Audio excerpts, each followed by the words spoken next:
Então, esse conteúdo ele fala sobre a arte social e reprodutível e em questão das imagens, pensar e realizar a arte relacionada a registro, denúncia ou crítica social e política. Envolve também muitas vezes criar uma arte por outros meios, fazendo-a circular pela sociedade e tornando-se cada vez mais acessível às pessoas de lugares diferentes, que a gente fala de democracia da arte. Nessa busca, muitos artistas eles encontraram em meios reprodutíveis, né, que foram capazes de democratizar a arte, mas também de criar outras possibilidades visuais enquanto eram feitas as criações das suas obras. Uma das obras que foi colocada para vocês lá no material de bloco foi a obra da alemã Kate Kolix, e essa obra é dessa artista alemã cuja produção é conhecida pelo forte teor de crítica e denúncia social. Desde o início da sua carreira, ela expressa em suas obras preocupações com os mais oprimidos na sociedade. A artista ela sempre se interessou e sempre se apresentou por meio do que via, né, em contato com essas classes trabalhadoras, o que intensificou-se após ela se casar com um médico que atuava nas regiões mais pobres de Berlim, onde as pessoas viviam sem terem suas necessidades básicas atendidas. E desde o início dos seus primeiros estudos na juventude, nas escolas de arte para mulheres que ela frequentou em Berlim, em Munique, ela percebeu que seu interesse não era na tradicional técnica de pintura, mas em meios gráficos como os desenhos e gravuras. Além dessas manifestações posteriores, ela se interessou por realizar esculturas, sendo alguma delas monumentos públicos. Kathleen foi uma das poucas mulheres artistas do início do século XX com reconhecimento por seu trabalho, e foi a primeira mulher a fazer parte da Academia de Artes da Prússia, em 1920, tornando-se também professora dessa instituição. Sua obra inicial ela possui características mais realistas, adquirindo um caráter expressionista na maior parte do contato da artista com essa corrente. Na segunda década do século XX, naquele mesmo momento, as relações da sua obra com as questões políticas e sociais se tornaram também mais pessoais. E quando ela perdeu seu filho mais jovem, chamado Peter, na Primeira Guerra Mundial, as temáticas relacionadas à guerra, à fome e ao desespero das pessoas comuns se tornaram frequentes em suas criações. E a figura de mãe protegendo seus filhos, ou chorando a sua perda, tornam-se especialmente presentes em suas obras, como a escultura Mãe, com duas crianças presentes em um museu dedicado à artista em Berlim. E na xilogravura, As Mães, que foi visto anteriormente, né, que foi colocado para vocês lá no bloco, parte de uma série de obras chamada Guerra.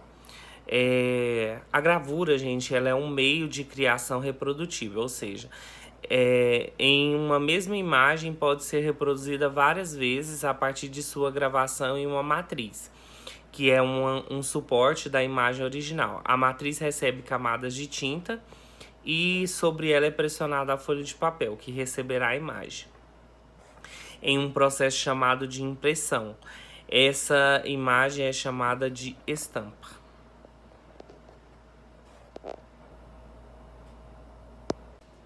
Existem diferentes tipos de gravura, em que técnicas de gravação, impressão e materiais de matrizes mudam, e os três mais tradicionais são a xilogravura, que é a gravura em madeira, que vem do grego, né? E que quer dizer madeira. Nessa técnica, a imagem é gravada ao se fazer entalhes em uma placa de madeira usando ferramentas cortantes e criando assim relevos. A parte alta do relevo que foram entalhadas recebem tinta durante a impressão e a parte baixa que foi entalhada fica em branco. A impressão pode ser feita fazendo pressão manual sobre o papel e geralmente com a ajuda de uma colher de bambu.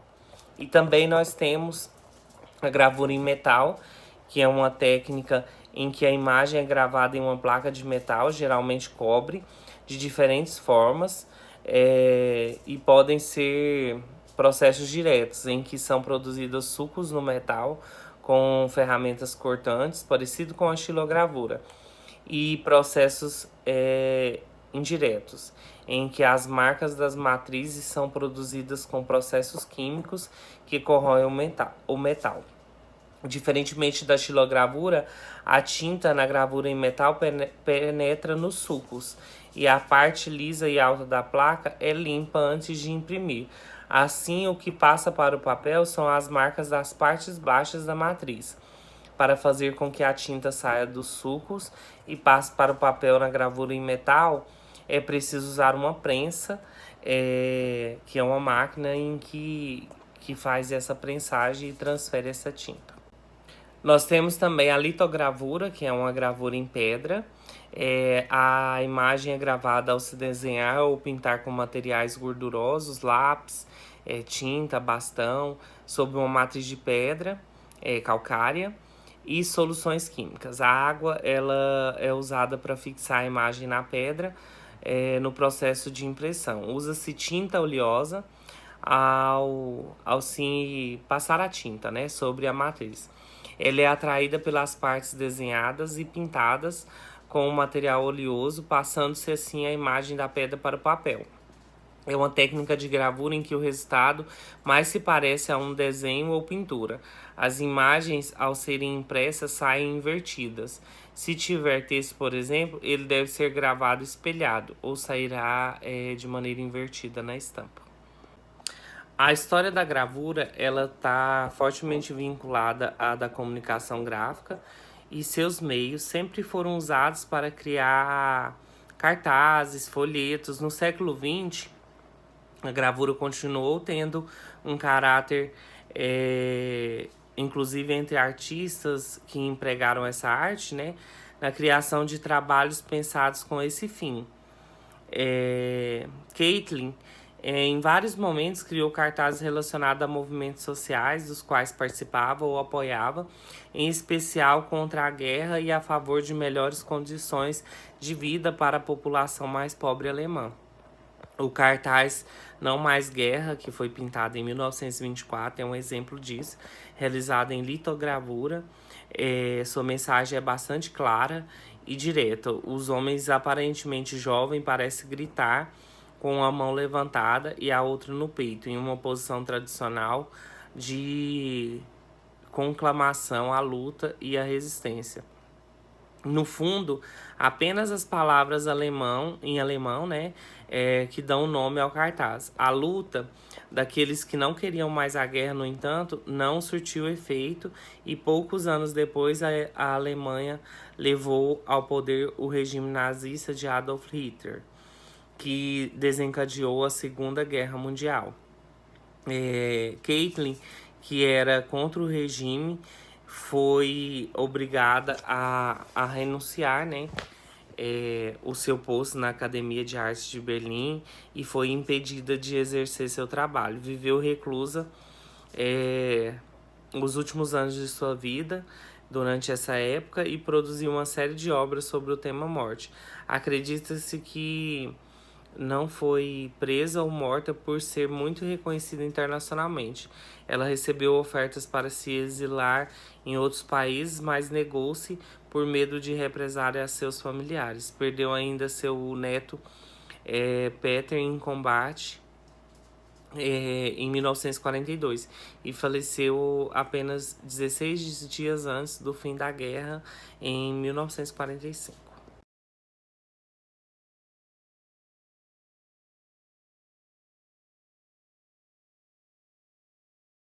Materiais para realizar xilogravura no isopor: bandeja de isopor, lápis, caneta, pincel e tinta preta e uma folha sulfite.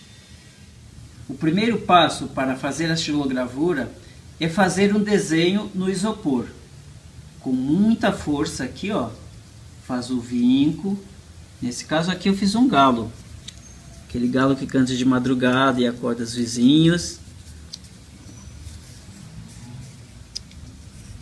Já deixei pronto para agilizar o nosso trabalho.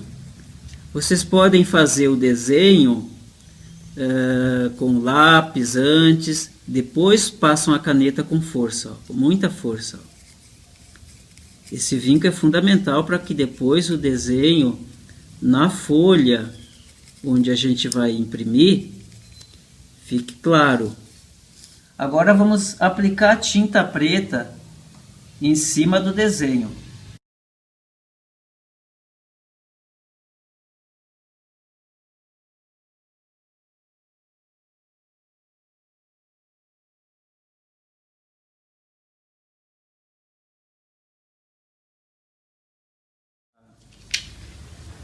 Folha sulfite, colocar em cima da nossa futura obra.